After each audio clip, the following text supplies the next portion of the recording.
वीतराग सर्वज्ञ हितं कर भविजन की अब पूरो आस ज्ञान भानु का उदय करो मम नित्यात्म का होय विनाश।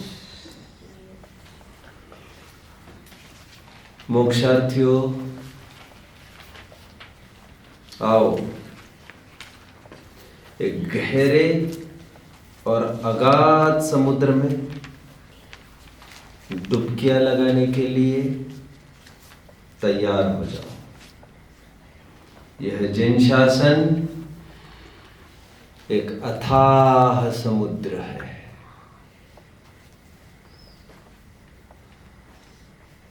बहुत ही विरले गोताखोर डुबकियां लगा लगाकर इसके तल में छिपे रहस्य भरे रत्नों को ढूंढ निकालने में सफल होते हैं। अक्सर जन और प्रायः जन तो गोते खाते खाते ही मर जाते, कई जन तो लौट के भी नहीं आते और कई जन तो लौट के भी आते हैं, वे खाली ही हाथ आते रहते हैं। समुद्र ऊपर से देखने पर जितना मौज भरा, तरंगों भरा, लहरों वाला सुंदर स्वर्णिम छलकता है और झलकता है, उतना ही अंदर डुबकी लगाने के बाद उतना ही रिस्की मालूम पड़ता है। लेने के देने न पड़ जाए। चौबे जी से छब्बे जी बनने गए थे और कहीं दुब्बे जी ही ना रह जाए। गए थे रत्न लाने के लिए पोतगली, कहीं ऐसा ना हो कि चेतन रत्न भी गायब हो जाए। रिस्क तो भारी है। ऊपर से जैसा दिखता है सुंदर सुंदर, वो केवल उन्हीं लोगों के लिए जो जहाज की यात्राएं करना चाहते हैं, जो थोड़ा थोड़ा मन बने तो पानी में थोड़ा थोड़ा ऊपर से हाथ रखना चाहते हैं, अथवा मौका बने तो पैर डुबोना चाहते हैं। हालांकि ये समुद्र है, कोई नदी की बात नहीं कर रहा हूं। यहां पर तो ऐसा भी कुछ संभव नहीं है। छूना उन्हीं को संभव है जो रेडी टू प्लंज डीपर, जो तैयार है डुबकियां लगाने के लिए। जिन दर्शन एक अथाह समुद्र है बच्चों, ऊपर से बड़ा सुंदर और प्यारा लगने वाला यह दर्शन तसल्ली से डुबकी लगाने वालों को पता चलता है ये इतना गहरा है, इतना गहरा है, इसकी था नाप पाना किसी के भी बस की बात नहीं है। जिन गोताखोरों के हाथ में वे पौद्गलिक रत्न नहीं आते हैं, वे कदाचित तल को तो छूकर आ ही सकते हैं, लेकिन यहां पर ऐसा नहीं है। यहां पर तल मिलना हर एक के बाद बस की बात नहीं है। जिनको तल मिला उनको मानो रत्न ही मिल गया। अब देखिए, ये जिनशासन अर्थात अथाह शास्त्र समुद्र, इनके रहस्य को पार पाना बड़ा कठिन है। शब्द रचना को पार पाना तो बहुत ही कठिन है, और उससे महाकठिन है उसके रहस्य को पाना। प्रमाण ये है कि कितनी बार 11 9 पूर्व का पाठी बना, बट रहस्य हाथ में नहीं आया। देखो, मैं अभी कुछ प्रश्न पूछूंगा आपको, और उसके जरिए सुंदर सिद्धांत का हम अवलोकन करेंगे। मैंने कहा कि मान के चलिए मैंने कोई एक्टिविटी की, और उस एक्टिविटी के निमित्त से किसी को सुख उत्पन्न हुआ, तो मुझे क्या होना चाहिए? कोई कुछ बोलेगा?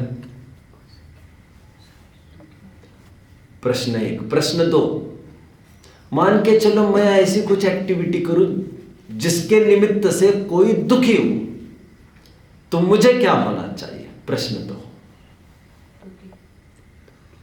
उत्तर कोई दे सकता है? दरअसल हमारे उत्तर संभवित ये होंगे कि हमारे किसी एक्टिविटी के निमित्त से किसी को दुख होता है तो हमें पाप बंध होगा, और हमारी किसी एक्टिविटी के निमित्त से किसी को सुख होता है तो हमें पुण्य बंध होगा। और क्या हो सकता है? कितने जनों का ये उत्तर था? कितने जनों को ये उत्तर सही प्रतीत होता है, हो रहा है? बहुत जन तो अभी बड़ी कशमकश में फंसे हैं। ऊपरी तौर पर ऐसा ही लगता है। कितने जन को लग रहा है बच्चों ऐसा? जरा हाथ तो ऊपर करो। हमारी कोई एक्टिविटी के निमित्त से कोई सुखी हो तो हमें पुण्य लगेगा, पुण्य बंधेगा, और हमारी किसी एक्टिविटी के निमित्त से किसी को दुख हो तो हमें पाप बंध होगा। ऊपरी तौर पर सही लग रहा है ना? कैसा लग रहा है आपको? सही लग रहा है कि गलत लग रहा है? सही है। इसकी काट का कोई तर्क है आपके पास? इसका मतलब आपको सही लग रहा है, यही तो मानना पड़ेगा। ठीक है, अब देखो, भगवान को देखकर जरूरी है क्या हर एक को सुख हो? आपको क्या लग रहा है? जरूरी है क्या हर एक को सुख हो, सुख लगे? हाँ या ना? कितने ही समाज कंटक होते हैं, धर्मद्रोही लोग होते हैं, पंथ संप्रदाय वाले होते हैं। कितने ही जनों ने मूर्तियों का खंडन नहीं किया है क्या? इसकी चर्चा मैं 2-4 दिन पहले कर रहा था, और मैं ये कह रहा था गोपाचल पर्वत की प्रतिमाओं को तहस नहस किया गया है। सालों को खपाने के बाद खड़ी हुई जिन प्रतिमाओं को मिनटों में उन्होंने नेस्तनाबूद किया होगा, ऐसा लग रहा है। हिरोशिमा नागासाकी को उन्होंने जरा से एटम बॉम्ब से उड़ा दिया। इससे ज्यादा दुख दर्द मुझे इसका है कि इतने सालों के अथक परिश्रम के बाद जिन प्रतिमाओं को खड़ा किया और मिनटों में उसको नेस्तनाबूद कर दिया। भगवान को देखकर किसी को सुख होना जरूरी है क्या? मेरा प्रश्न तो इतना ही है। भारी आफत खड़ी होगी ऐसी तो क्या भारी आफत खड़ी होगी? भगवान के निमित्त से किसी को सुख होता है, किसी को दुख होता है, और अभी उनको बंद हो तो किसका हुआ? ये भारी संकट मंडराने लग जाएगा। क्योंकि कितने ही जनों को सुख उत्पन्न होता है, कितने ही जनों को दुख होता है। ऐसे में उनको पाप बंदे कि पुण्य बंदे, ये बहुत बड़े विवाद का विषय बन जाएगा। कितने जन मुझे समझ रहे हैं मेरी बात को? और बल्कि विपरीतता भी हो सकती है। किसी को दुख मालूम पड़े भगवान को देखकर तो उनको तो पाप बंद होना चाहिए फिर तो, लेकिन ऐसा नहीं होता। मुझे ख्याल में है एक जगह ऐसा प्रसंग बना था भारत में, जहां पर यह पता चला कि नग्न दिगंबर मुनिराज नगर में प्रवेश करने वाले हैं। बहुत स्कूली लाइफ में मैंने पढ़ा हुआ एक घटना है। तब मैं धर्म से कोसों दूर था, कुछ समझता भी नहीं था। तो वहां पर गांव वालों ने एकमत से ये निर्णय किया कि ये नंगे साधु अपने गांव में से प्रवेश नहीं करेंगे, ये नहीं चलेगा। अभी लोग खड़े हो गए वहां पर। एक मुसलमान आदमी ने, कभी प्रसंग बनेगा तो इस पर मैं घंटों चर्चा करना चाहूंगा। मुस्लिमों के ग्रंथों में भी ऐसा उल्लेख है नग्नता के, आप सुनकर ताज्जुब करेंगे। यहां तक कि मुंबई में एक चौराहे पर एक शिलालेख है जो ये कहता है कि एक नग्न फकीर यहां पर रहता था जो मुस्लिम धर्म का अंगीकार करता था। दारा शिकोहा का नाम यदि सुना होगा, औरंगजेब के छोटे भाई का, जो सच्चा हकदार था दिल्ली के तख्त का, जैन धर्म का अनुयायी था। एक नंगा फकीर दिल्ली में भी औरंगजेब के टाइम पे घूमता था। सरमद नाम था उसका, नंगा सरमद ऐसा उसको कहा जाता था। औरंगजेब वैसे किसी को बख्शता नहीं था, और जो धर्म के नेता है उनको तो कदापि नहीं, लेकिन सरमद के प्रति उसकी कृपा दृष्टि थी। शायद ये कृपा दृष्टि सरमत के प्रति नहीं, वस्तु स्वरूप ने बाध्य किया हुआ ऐसा लग रहा है। Anyway, come to my point soon. मुझे ये कहना है, किसी को किसी के तरफ देखकर क्या हो, उससे क्या हो। यदि मुनि को देखकर किसी को ग्लानि हो जाए तो क्या मुनि को पाप बंद होगा? और किसी वैश्य को देखकर किसी को सुख उपजने लग जाए तो क्या वैश्य को पुण्य बंद होगा क्या? शराबियों की तो वैसी कमी नहीं है इस विश्व में। और शराब के चहेते इतने हैं, दुगुना तिगुना टैक्स इंपोज किया जा रहा है, और फिर भी शराब के रेट और शराब के कस्टमर जहां के तहा टस से मस नहीं हो रहे, जस के तस खड़े हैं। ऐसे में तो शराब खाने वालों का तो बड़ा पुण्य बंद होगा। जो मांस मछली का व्यापार कर रहे निरंतर, ऐसे जनों को देखकर मांस भक्षी तो बड़े खुश रहते, तो कला लोगों को तो वैसे ही पुण्य बंद होगा। जो डांस बार्स वगैरह चलते हैं यत्र तत्र, उनको देखकर तो किसी भी जन तो बड़े खुश रहते हैं। ऐसे में तो वेश्याओं को भी पाप बंद कहना पड़ेगा। ये कलाल, ये शराबी, शराब खानों के मालिक, ये वेश्याएं, इन सबको पुण्य बंद होना चाहिए, क्योंकि इनके आश्रित बहुत जन सुखी हो रहे। लेकिन ऐसा नहीं होता है। और एक बात, फिर दूसरे पत्ते को मैं हाथ लगाऊंगा। जब तीर्थंकर दीक्षा लेके जाने को इच्छुक होते हैं तो उनकी माताएं बड़ा रुदन करती है, शोक मग्न होती है। अरे विरक्त नहीं होती तो अभी तक दीक्षा लेके नहीं चली जाती, घर पर है, इसका इससे बढ़कर और क्या प्रमाण चाहिए कि वो रागी है। और राग तो रुलाएगा ही, राग और दूसरा कोई काम ही नहीं करता है। प्याज तो रुलाता ही है, खाने के पहले छिलने में ही, इसलिए जैनियों ने तो उसका त्याग ही किया है। जैनी रोना ही नहीं चाहते। लेकिन जैसे प्याज की परतें खोलने से रोना आता है, वैसे राग की परतें ऐसी है। रागी है तभी तो घर पर है। अभी आदिनाथ की हो तो महावीर की मां हो तो रोना अटल है। बाप को भी दुख दर्द नहीं होगा, ये किसने कहा आपको? यदि दुख दर्द नहीं होता तो गृहस्थ थोड़ी होता फिर आदमी। इसका मतलब ये सब दुखी होते हैं। और ऐसे में बात को पूरी करो जरा बच्चों, ऐसे में बात को पूरी करो।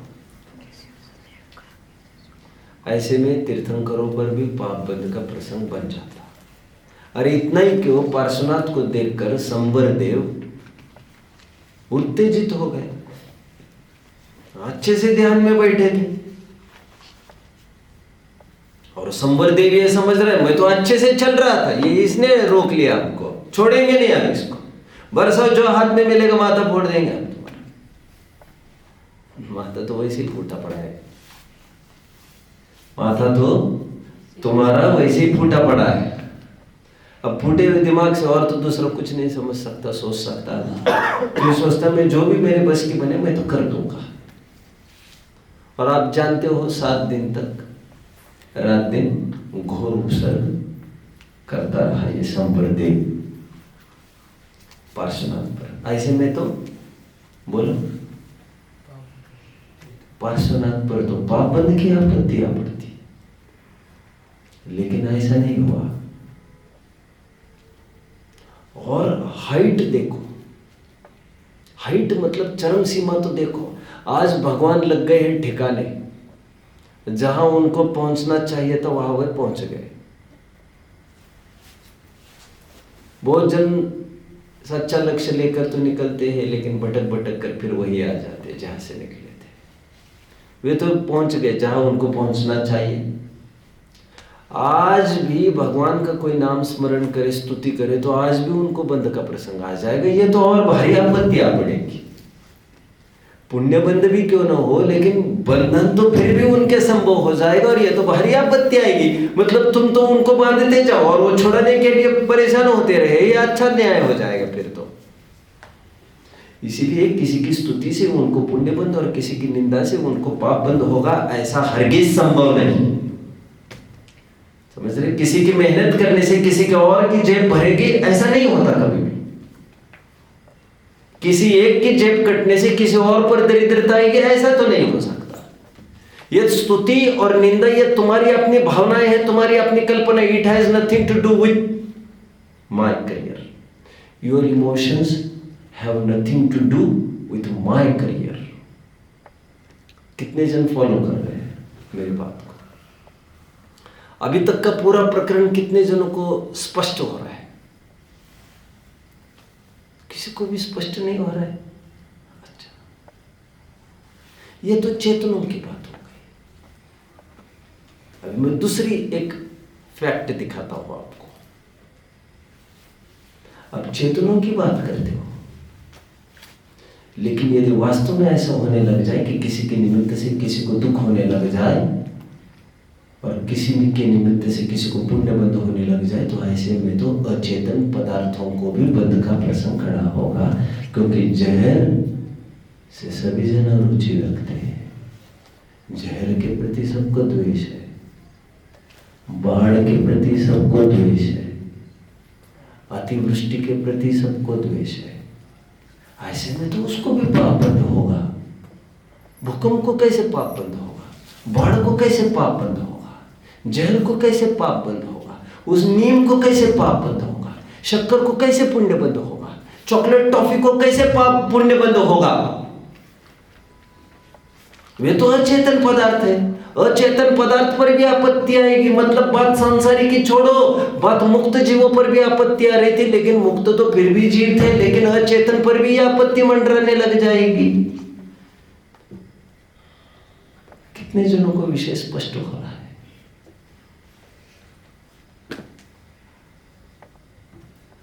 मैंने अभी तक की जितनी बात कही वो एक क्षण में समन्वदरा आचार्य देव ने आप्त मीमांसा की 92वीं कारिका में कही है।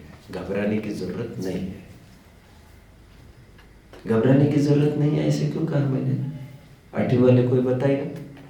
बोलो। 9वीं वाला कौन बताएगा? और 10वीं वाला कौन बताएगा? घबराने की जरूरत नहीं है मतलब इतना बड़ा ग्रंथ है, हमने तो कभी सुना नहीं, इसका इतना 6 नंबर, इसका ये नंबर, हम तो कैसे, हम तो हमारी तो अभी क्या उम्र है। यदि मैं ग्रंथ आधार नहीं बताता तो क्या फर्क पड़ता आपको? ये तो जाते जाते मैंने अपने प्रकरण को थोड़ा बूस्टिंग इफेक्ट दे दिया, उसकी वैल्यू थोड़ी बढ़ाना चाहिए मैंने। उस 92वें श्लोक में आचार्य देव ये कहते, पापम ध्रुवम परे दुखात् पुण्यम च सुखतो यदि अचेतना कषाय च वध्येताम निमित्तता।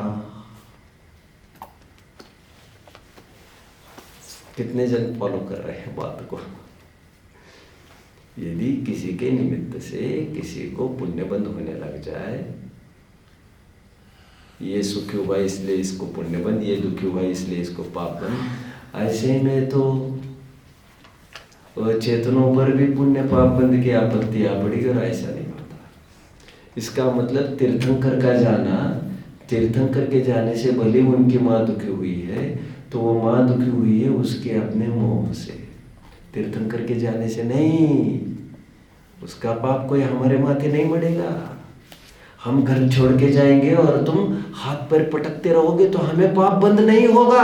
अर्थ ध्यान का तुम्हें पाप बंद होगा, ये सीधा रूल है। इसलिए जो लोग इस धोखे में होंगे, हम घर पर रात में नहीं खाएंगे, दूध नहीं पिएंगे, तो माँ तो वैसे रो रही है, रो रो कर परेशान हो रही है, तो हमें पाप बंद होगा, ऐसा कुछ नहीं होता है। निष्कर्ष,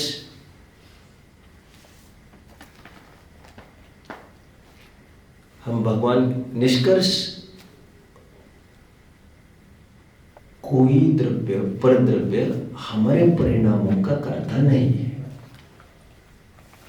हमारे पुण्य और पाप बंध का ठेका किसी पर द्रव्य का नहीं है। हमारे जीवन में अच्छे और बुराई होने का ठेका किसी पर द्रव्य का नहीं है। यह हमारा अपना निजी खाता है। निष्कर्ष इतना ही है। मोक्षार्थियों, देव स्तुति का आज पाठ चलेगा। इतनी भूमिका इसीलिए जरूरी है। जो भी ईश्वर के सामने वांछा की जाती है, याचना की जाती है, ये निराकल्पना है। ईश्वर से कुछ मांगने की भावना एक कल्पना है। वे हमें कुछ दे देते हैं, ये भी एक कल्पना है, ये भी हमारी ही कल्पना है। मांगना हमारी कल्पना और देना उनकी कल्पना, ये नहीं कह रहा हूं। मांगना भी हमारी कल्पना है और वे देते हैं, ये भी हमारी ही कल्पना है। अज्ञानी इसे यथार्थ मानते, इसलिए ये मिथ्यात्व है। और ज्ञानी ये जानता है ऐसा कहना व्यवहार है, व्यवहार उसका अपना कोई प्रयोजन है। समझ रहे हैं? इसलिए ईश्वर कुछ देता होगा ऐसा नहीं। ईश्वर को पतित पावन,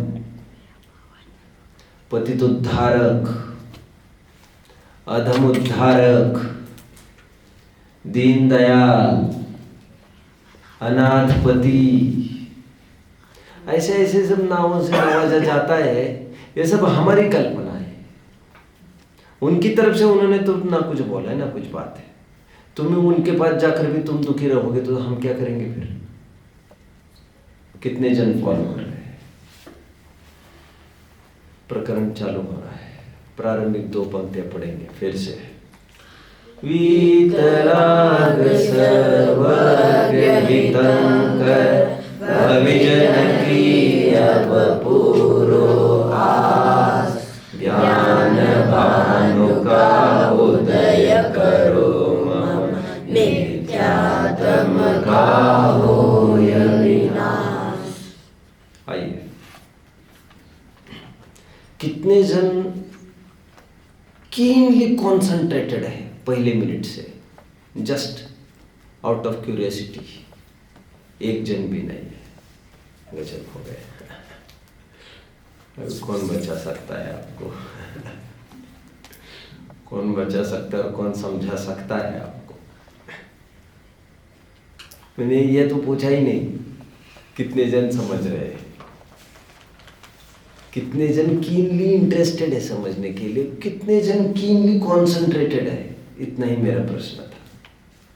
प्रकरण कुछ भी कठिन वठिन नहीं होता है भी नहीं और होता भी नहीं है। कठिन होता तो वाकई में मुझे कठिन होता पढ़ाना आपको। फॉर एग्जाम्पल, इसको कोई पढ़ा कर दिखाए घंटों, संभव नहीं है, क्योंकि ये समझता नहीं है, समझ सकता नहीं है। तो मुझे कठिन ही तो पड़ेगा, और क्या पड़ेगा? अरे असंभव ही पड़ेगा। पागल थोड़ी हूं इसके सामने बड़बड़ाने में। ठीक है, देखो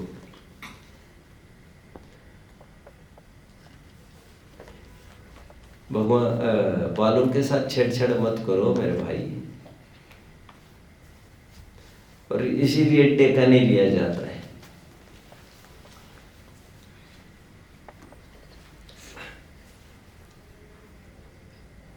भगवान के पास कोई भक्त पहुंचा है, गजब गजब गजब जिनशासन, गजब। इस मिट्टी से तिलक करो, यह धरती है बलिदान की। भविजन की अपूर्वास। परमेश्वर, तुम्हारे दरवाजे पर हम खड़े हैं, तुम्हारे चरणों में खड़े हैं, तुम्हारी शरण में आकर खड़े हैं। हमारी आस पूरी कर दो। भविजन की अपूर्वास। आपको क्या लग रहा है, भगवान आस पूरी करते हैं क्या किसी की? एकदम करवट ले रहा हूं मैं अभी। भूमिका में कुछ और बात बताई थी, अभी करवट। आस पूरी करते हैं वे, भविजन की आस पूरी करते हैं, अभविजनों की नहीं, अभव्यों की नहीं। अभव्य वो प्रोडक्ट मांग रहा है जो उनकी दुकान में है ही नहीं। और भव्यजन क्या मांग रहे हैं सुनो तो जरा। पहले इकाई के लिए उसको भगा रहे हो यहां से, भाग जा भाग जा भाग जा। अरे सुन जा जरा वो क्या कह रहा है पहले तो। वो ये कह रहा है भगवान मुझे बीवी बच्चे कुछ नहीं चाहिए, उसकी आशा पूरी होगी। कितने जन फॉलो कर रहे हैं मेरे बात को? जो भगवान को ये कहता है मुझे गाड़ी बंगला मोटर चाहिए, उसको कुछ नहीं मिलेगा। और जो कहता है नहीं चाहिए, उसको मिलेगा जो वो चाहता है। भविजन की अपूर्वास, भक्तों की ही पुकार भगवान सुन लेता है। जो बात कही जाती है ये परम सत्य बात है, क्योंकि भक्त वे ही है जो निजी स्वार्थ के लिए भगवान को कुछ मांगते नहीं है। ये स्वार्थ थोड़ी है, वैसे ये तो परमार्थ है। अब परमार्थ में तो स्वार्थ ही परमार्थ है।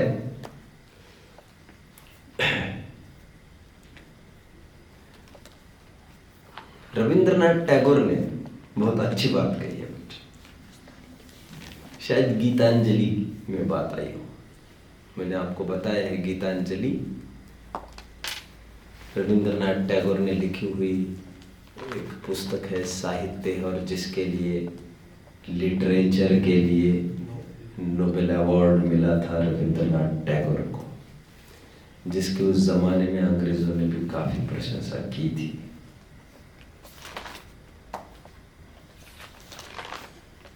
उन्होंने गीतांजलि में बहुत गजब की बात लिखी है। Oh God, I asked prayers to you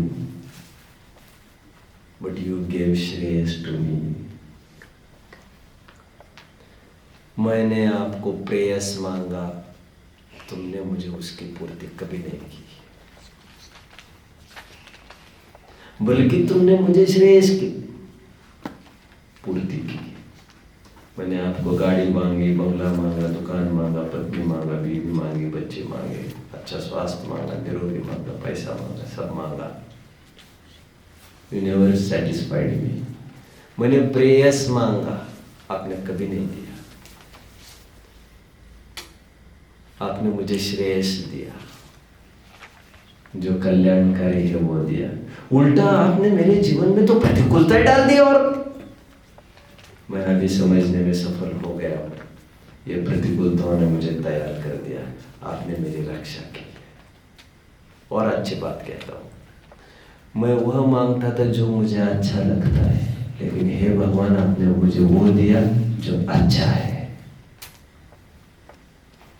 मैं आपको वो मांगता रहा जो मुझे अच्छा लगता है, लेकिन आपने मुझे वो दिया जो अच्छा है, क्योंकि मैं बच्चा था और आप बच्चे नहीं हो। बच्चे कुछ भी मांगते तो उनको पूर्ति नहीं की जाती। बच्चे तो मजाक मजाक में तो कुछ भी मांग लेते। वो तो कहेगा पापा मुझे ये ना, पापा अरे छट, पापा पापा। क्यों? फिर आज वो पापा पापा नहीं है, ये पापा हो जा रहा है आइसक्रीम वाला। अरे चल अंदर।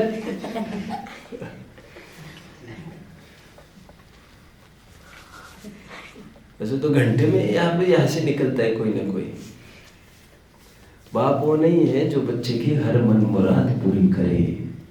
ऐसे तो सड़क छाप लोग घूमते रहते हैं। अभी कुल्फी वाला जाएगा, और कोई आएगा, मूंगफली वाला है, खरमुरे वाला है,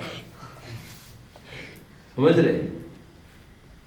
चल अंदर तू, अंदर से दरवाजा लगा, मैं बाहर से ताला लगा के जा रहा हूं, देखेंगे आज शाम को जो होगा सो होगा। I asked prayers to you but you never satisfied me, you give श्रेयस टू मी। आपने मेरे साथ सच्चा न्याय किया है भगवान। आप मेरी बातों में नहीं आए, आप हो भगवान के अधिकारी। भगवान भविजनों के ही आस पूरी करता है, समझ लीजिए।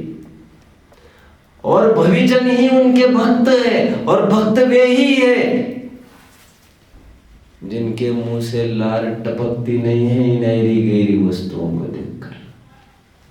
वे ही भक्त है। नहीं तो वे तो भगवान के भक्त थोड़ी है। जिनके मुंह से लार टपकती है वे तो भगवान के थोड़ी भक्त है। वे तो बीवी बच्चों के भक्त है।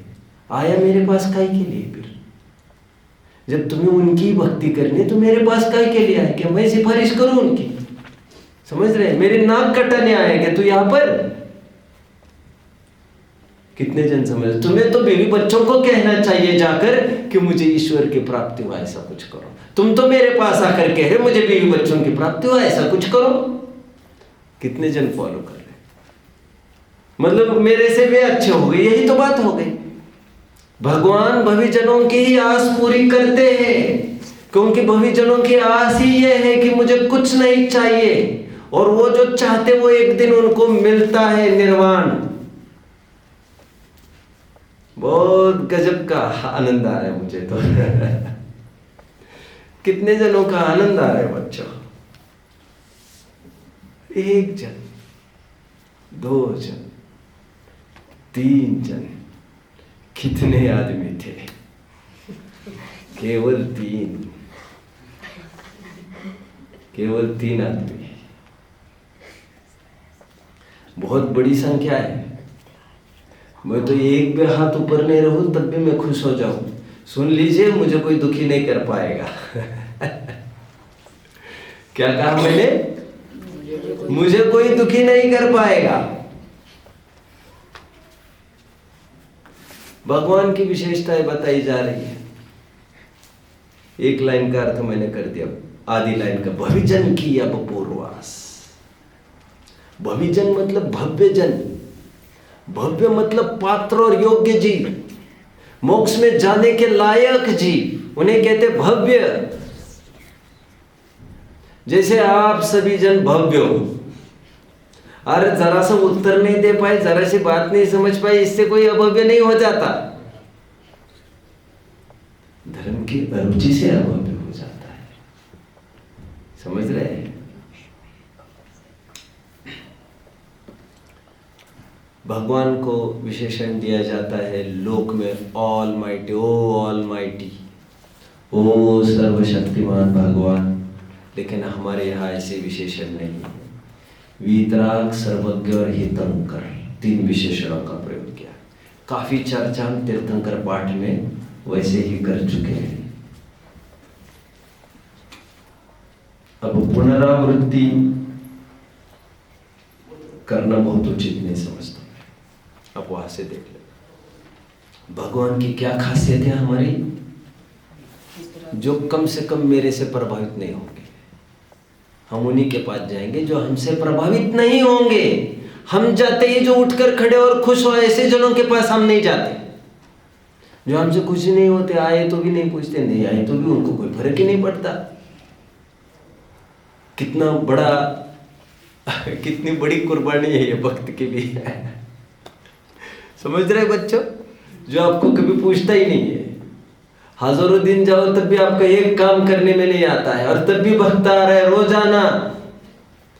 ये जानकर कि ये कुछ नहीं करेंगे कभी भी। ये सच्चा समर्पण है भक्त का।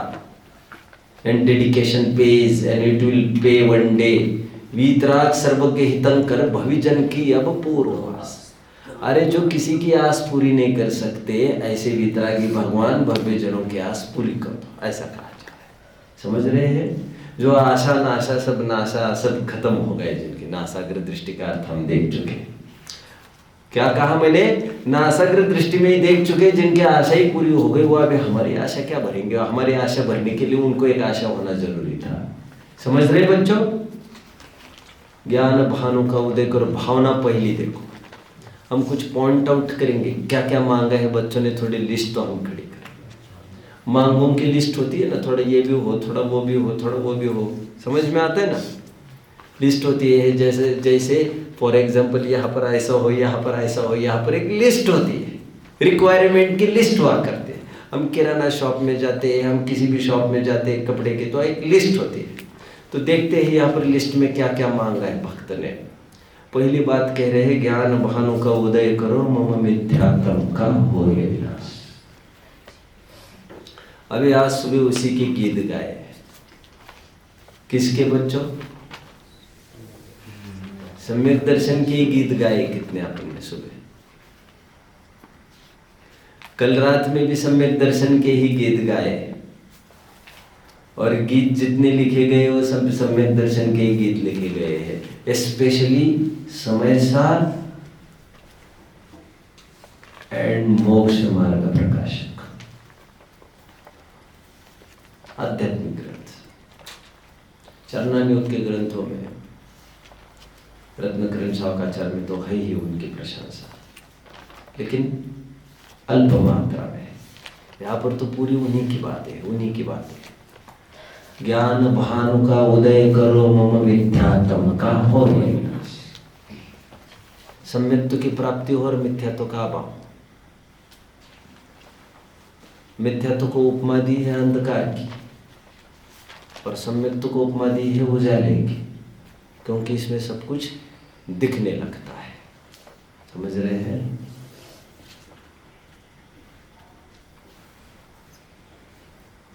अजीब धोखा दिया मुझे अपनों ने, अजीब धोखा दिया मुझे अपनों ने। कम वक्त इस अंधेरे के उजाले में तो मुझे सबके चेहरे साफ नजर आ गए। कितने जन समझ रहे इस बात को? कितने जन समझे? आज मुझे पता चला मेरा कौन है। ये प्रतिकूलता न मिलती तो मुझे समझ में नहीं आता। ये घाटा, ये नुकसान भी मुझे बहुत शिक्षा देने के कारण मेरे लिए शिक्षावर्धक है ये बहुत चीज।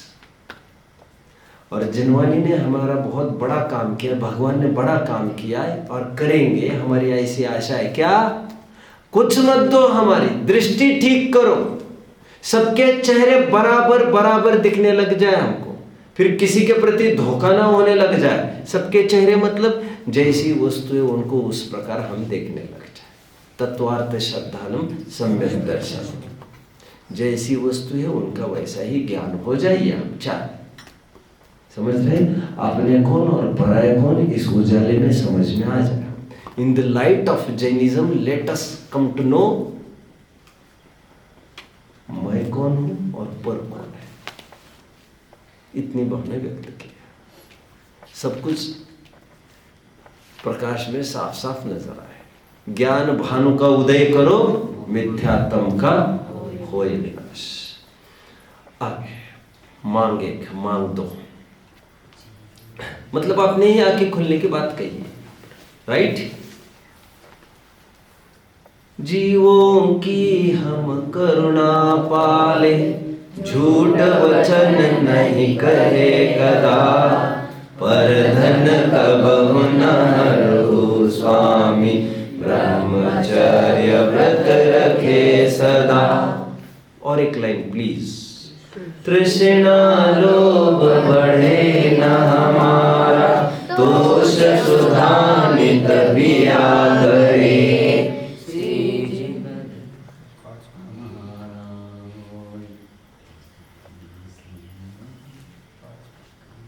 हमने इतना ही प्रकरण पढ़ा बच्चों। भक्त की भावना है मैं पंच पापों से रहित हो जाऊं, पाप मुक्त मेरा जीवन हो जाए। और इसमें 5 प्रकार के पाप की चर्चा की है। जीवों की हम करुणा पाले, हिंसा का मेरे त्याग, झूठ वचन नहीं कहे कदा, पर धन कबहु न हरहु स्वामी, ब्रह्मचर्य व्रत।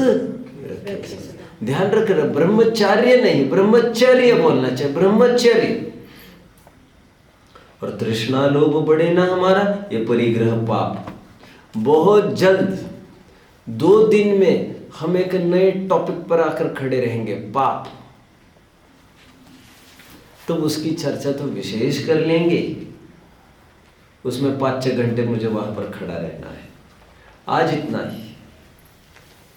नीति वाक्य है, नीति है, वाक्य नहीं है, नीति छंद है। मातृवत परदारेषु परद्रव्याणि लोष्ठवत। ये हमारा संस्कार है। क्या कहा? क्या है बच्चों? संस्कार। ये हमारा श्रृंगार है। क्या है? ये हमारे आभूषण है, ये रत्न है, माणिक है, मोती है, जिसके हम अपने जीवन को सजा सकते हैं। संस्कार है मतलब शोभा का विषय, संस्कृति। Right, Sanskrit, right. संस्कृत के जरिए यहां पर कुछ नीतियां है, ये नीतियां हमारे कंठ में होना एक संपत्ति का होना है। जिसके पास कुछ नीति सुभाषित के ज्ञान नहीं है कुछ, वो तो बड़ा दरिद्री है। संपन्न व्यक्ति वही है जिसकी तिजोरी ज्ञान से खाली नहीं है। मातृवत परदारेषु परद्रव्याणि लोष्टवत्,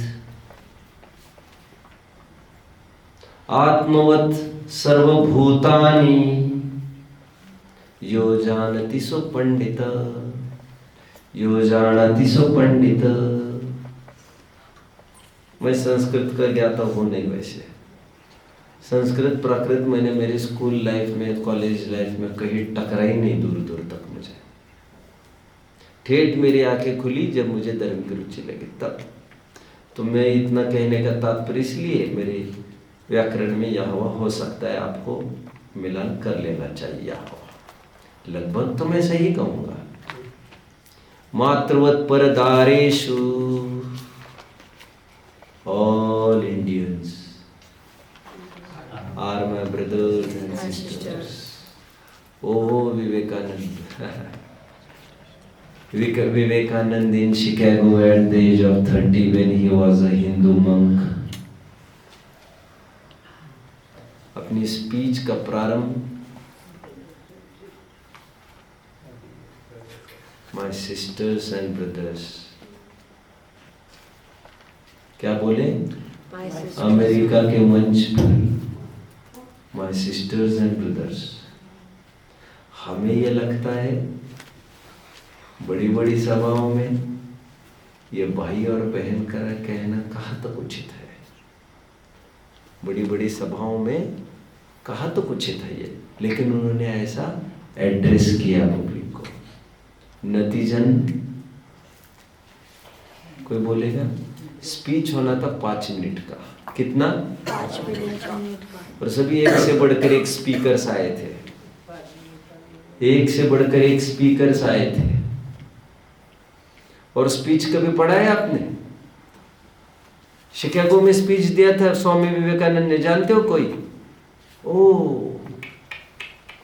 ये तो तुम भारत की धरोहर ही नहीं जानती, इतने तो गरीब और दरिद्री धरे हो।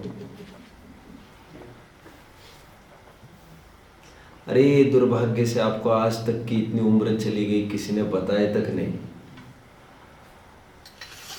आपके कोई पालक भी नहीं मिले ऐसे, ना कोई साथी संगाती ऐसे मिले जिसने कभी चर्चा की। आपकी उम्र कोई छोटी तो है ही नहीं, इस उम्र तक तो बहुत कुछ पड़ जाता है आदमी। 5 मिनट के स्पीच में शिकागो के मंच पर, और शिकागो में गए थे बच्चों, वो घर घर से पैसा इकट्ठा करके गए थे, उनके पास पैसा नहीं था जाने के लिए।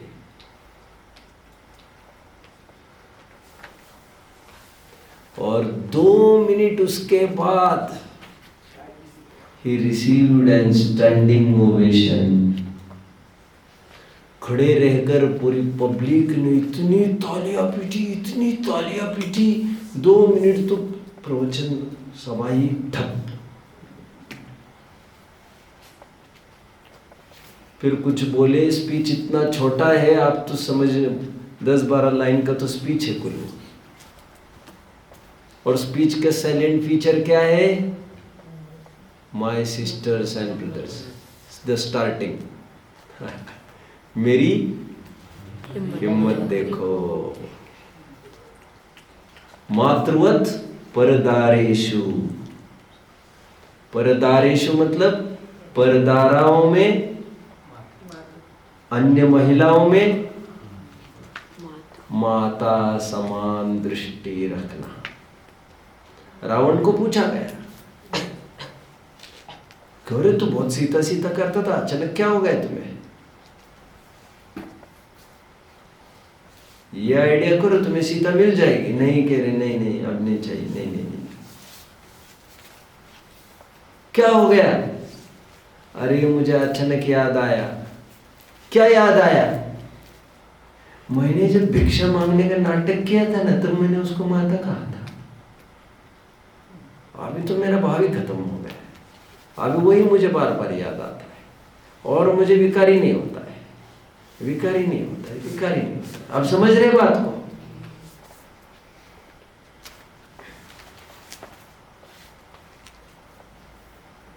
मातृवत परदारेषु, all Indians are my brothers and sisters. परद्रव्याणि लोष्ठवत, जो भी परद्रव्य है, दूसरों की गाड़ी है, दूसरों का बंगला है, दूसरों के करोड़ों की संपत्ति है, दूसरों के सोने का हार है, दूसरों के हीरे की अंगूठी है, दूसरों का रेबन गॉगल है, दूसरों की और हजार बातें हैं। वो सब हमारे लिए क्या है? मिट्टी का ढेला। हम गालियां नहीं दे रहे किसी की चीज को, किसी को कहने नहीं है ये मिट्टी के ढेले से ज्यादा कुछ नहीं है, ऐसे बोलना नहीं, पिटाई करेगा तुम्हारी। एक सज्जनों की दृष्टि में दूसरों की संपत्ति के प्रति कोई दिलचस्पी नहीं हुआ करती।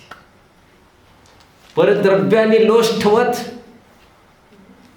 सम्राट चंद्रगुप्त का एक मैसेंजर मेगास्थनीज ने एक पुस्तक लिखी है 2000 वर्ष पहले। 2000 वर्ष पहले का चित्रण उसने किया है तत्कालीन भारत को चित्रित करते हुए। वो ये कहता है, मैंने ऐसा देश भी देखा मेरे जीवन में, और ये वही मेगास्थनीज है जो कभी अलेक्जेंडर का मंत्री हुआ करता था। वो सिकंदर क्या था? जिसने जुल्म से जीता जहा।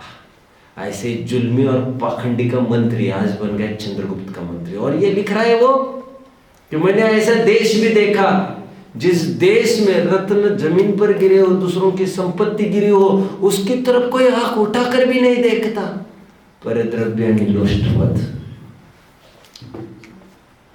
हे प्रभु, मेरे को ऐसी बुद्धि दो जिससे मैं हिंसा न करूं, ऐसी बुद्धि दो जिससे मैं झूठ न बोलूं, न चोरी करने का भाव है, दूसरों की संपत्ति का मुझे क्या, ना मुझे किसी के प्रति नियत बिगाड़ने का भाव हो, और ना ही अति अति अति की ध्वनि हो। मातृवत परिदारेषु परद्रव्यानि लोष्ठवत आत्मवत सर्वभूतानि।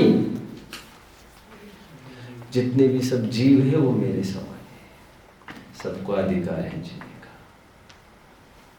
All are as I am, willing to live। सभी जन वैसे ही है जैसे मैं हूँ, सभी जन जीना चाहते हैं। सर्वे जीवा भी इच्छन्ति जीविवुम न मरीचिजम। जितने भी जीव है सभी जन तो जीना चाहते। कौन मरना चाहता है यहाँ पर? जैसे मैं हूँ वैसे ही वे है। नहीं, प्राणी मात्र की भी हिंसा मैं मेरे लिए नहीं कर सकता, नहीं कर सकता भैया, नहीं कर सकता। नहीं तो समझ लो फिर मर जाओगे तुम। अरे दूसरों की हत्या करना तो वैसे ही मेरा मरण हो जाएगा। दूसरों की हत्या करने का भाव तो वैसे ही मरण है यार। वो 2-3 इंद्रिय जीव है और उसको मैं मारूं, इतने निहत्थे को और अपने से दुर्बल को मारना तो वैसे ही तो मरण है हमारा। कितने जन समझ रहे हैं बात को? बच्चों, बाजारू वस्तुओं के जरिए आप चर्बी आदि का सेवन कर रहे हैं, जिसमें कितने ही जीवों का घात होता है। ये जैनों को अनुकूल और अनुरूप नहीं है। समय आने पर चर्चा होगी। आत्मवत सर्वभूतानि यो जानति सो पंडिता। ऐसा जो निर्णय करता है, जानता है, वो सच्चा पंडित है। परधन कबहु न हरहु स्वामी, ब्रह्मचर्य व्रत रखे सदा। अच्छा, झूठ की बात नहीं हुई। वह ऊंचाई नहीं जिसका आधार सच्चाई नहीं। Truth, non-violence, the two weapons of a mightier king सत्य और अहिंसा के बल पर उन्होंने पूरा देश स्वतंत्र किया। उनको एक इंटरव्यू में पूछा गया, दोनों में से यदि आपको एक को चयन करना हो तो क्या करेंगे? तो उन्होंने कहा था सत्य। सत्य ही के बल पर अहिंसा पलती है। तृष्णा लोभ बढ़े न हमारा, दोष सुधारे पिया करे। 2-3 दिन पहले मैं बोल रहा था बच्चों, वो धन गज धन बाज धन और रतन धन खान, जब आवे संतोष धन सब धन धूरी समान। किसी को याद है मैं ये कह रहा था? आप में बहुत बड़ा ड्रॉबैक, आप कुछ नोट ही तो नहीं करते हो, नोट करने की कोशिश भी नहीं करते हो आप।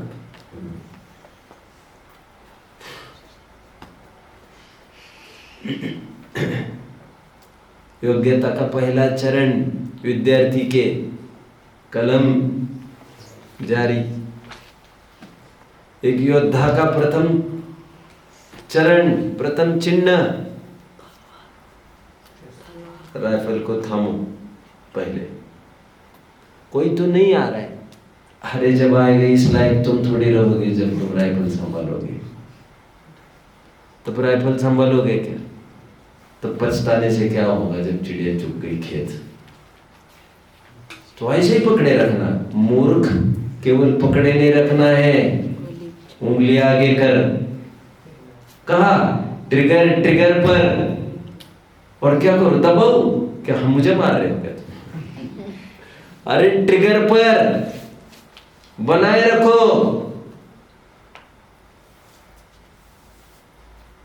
जब वो सामने आएगा तो अवसर भी नहीं देगा तुम्हें, उंगली यहाँ के वहां करने में अवसर भी नहीं देगा।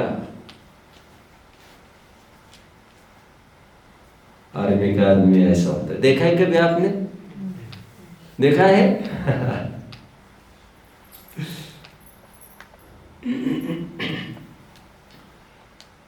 विद्यार्थी का क्या लक्षण है? कलम उसका हथियार है, धड़ाधड़ धड़ाधड़ धड़ाधड़ चलना चाहिए। ठीक है, अभी हम कैप खोलते हैं। अरे ट्रिगर ऑन चाहिए तुम्हारी।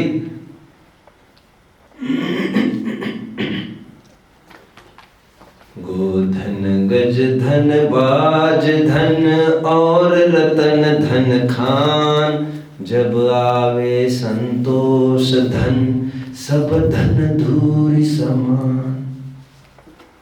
जब संतोष जागृत हो जाता है तो जिसे लोग संपत्ति कहते वो भी सब धूल दिखने लगती है। हे भगवान, भगवान के दरबार में आकर क्या मांगा है? भक्तों की झोली खाली नहीं जाएगी, भक्तों की झोली खाली नहीं जाएगी, भक्तों को निरंतर बरकत होगी। भगवान के घर देर है अंधेर नहीं। अरे इस भगवान के घर ना ही देर है और ना ही अंधेर। मिलेगा, सब कुछ मिलेगा, लेकिन मांगने योग्य मांगना चाहिए। नियत नहीं बिगाड़ना चाहिए। इस दुकान में जो मिलता है वही मांगना चाहिए, जो हम दे सकते हैं वही मांगो। हैरान और परेशान मत करो, जो नहीं दे सकते उसी को मांग मांग कर।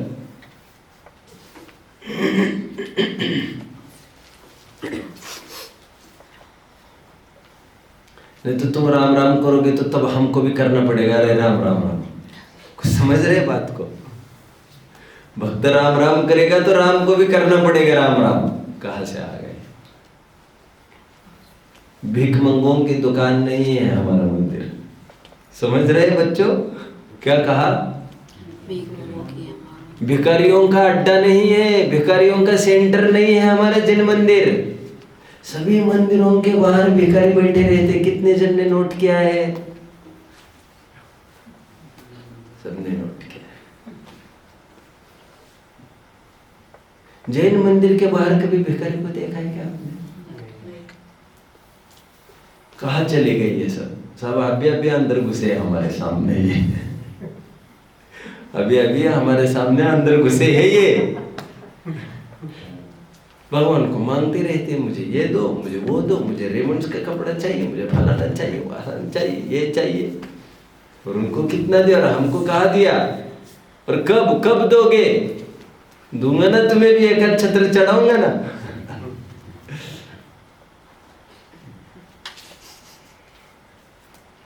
किसी के घर वालों ने कभी छत्र वगैरह कुछ चढ़ाए बच्चों?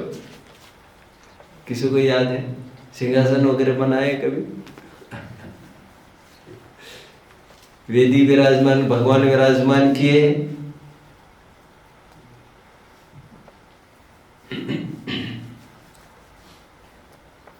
ठीक है,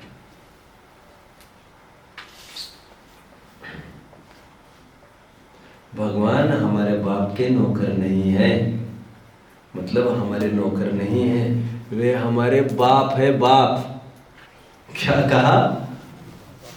भगवान हमारे नौकर नहीं है, हमारे बाप है, बाप। ये तो गधा करता है जहां पर जाना है, ये तो गधे को हाका जाता है। और तुम किसको हाकने जा रहे यहां पर? भगवान को हाक रहे हो तुम। इतना बस कर दो भगवान, इतना, इतनी पूर्ति कर दो बस।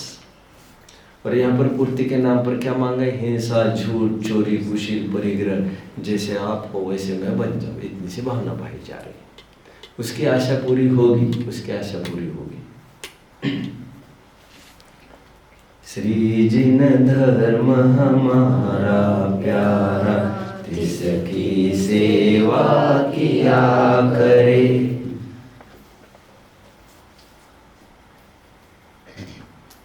जिन धर्म की सेवा कैसे की जाती है बच्चों? धर्म की सेवा करना मतलब क्या? धर्म क्या चीज है जिसकी सेवा करना? धर्म क्या चीज है जिसकी सेवा करना?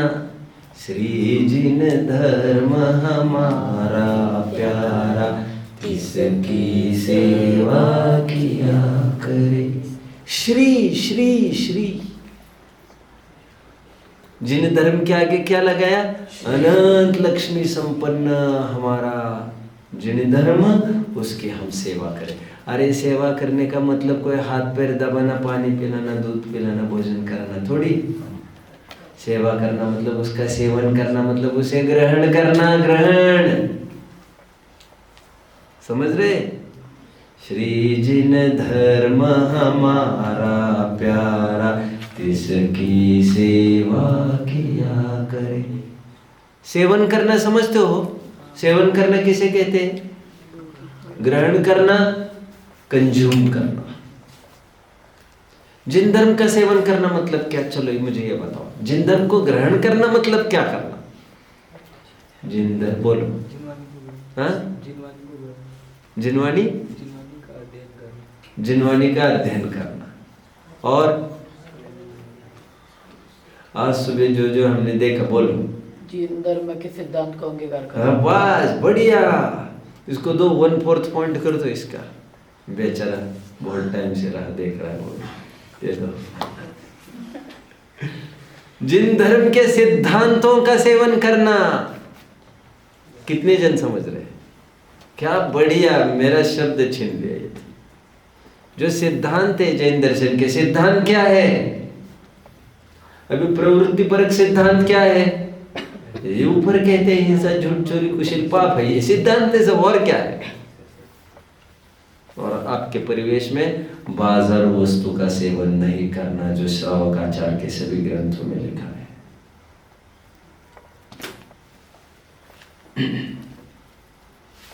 जिन धर्म की सेवा करना अर्थात जिन धर्म में बताए हुए होटल प्रोडक्ट्स के, किसके होटल प्रोडक्ट्स कौन लेते हैं? वैसे तो सभी लेते होंगे।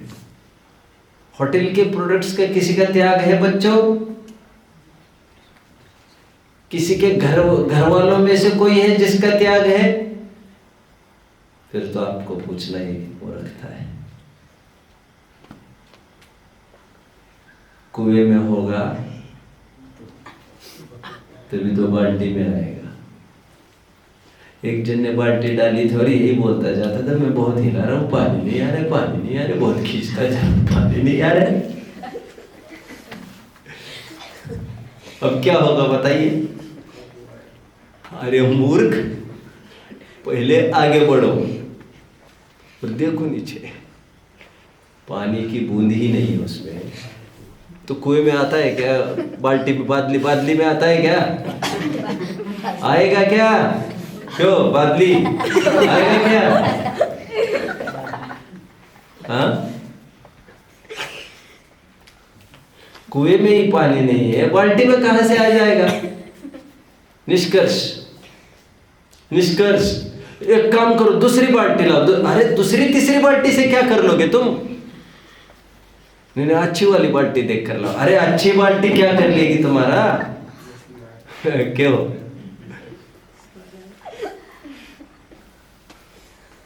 निष्कर्ष कौन बताएगा अभी इस लाइन का जो मैंने बोला?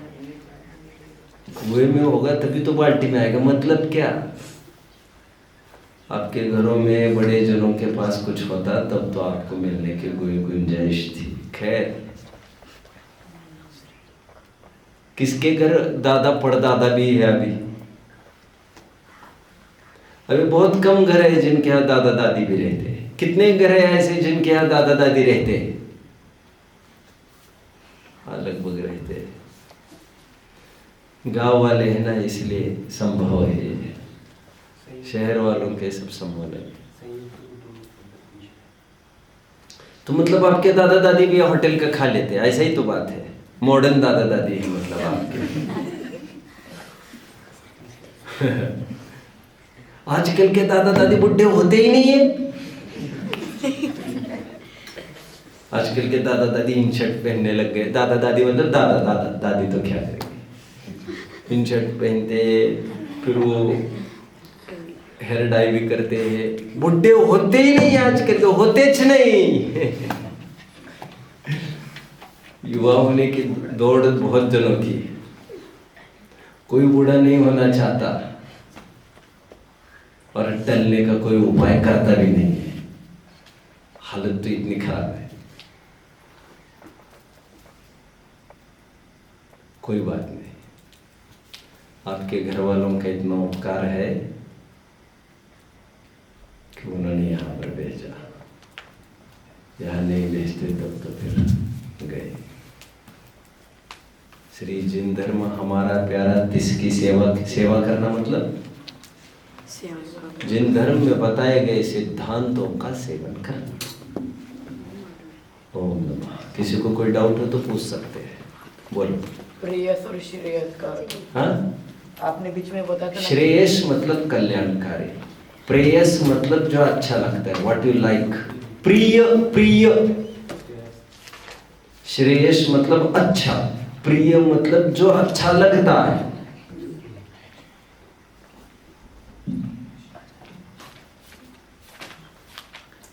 बच्चों, आपको तो अभी खूब पढ़ना है, और ऐसे नहीं कोई धर्म का ही पढ़ना है आपको। ये सब पुस्तकें हैं आपके लाइब्रेरी में। विवेकानंद का स्पीच है, द फेमस स्पीचेस की एक येलो कवर्ड बुक है। येलो कवर्ड बुक है जिसमें फ्रंट पेज पर कुछ नाम भी लिखा है, गिफ्टेड फ्रॉम समवन लिखा है, हैप्पी बर्थडे वगैरह ऐसा कुछ। वो मतलब पर्सनल लाइब्रेरी में से दी गई है वो। तो उसमें स्वामी विवेकानंद का एक स्पीच पढ़ लेना, 7-8 लाइन्स का है, पढ़ लेना। लेफ्ट पेज पर है शायद, देख। चलिए, ओम बताई यह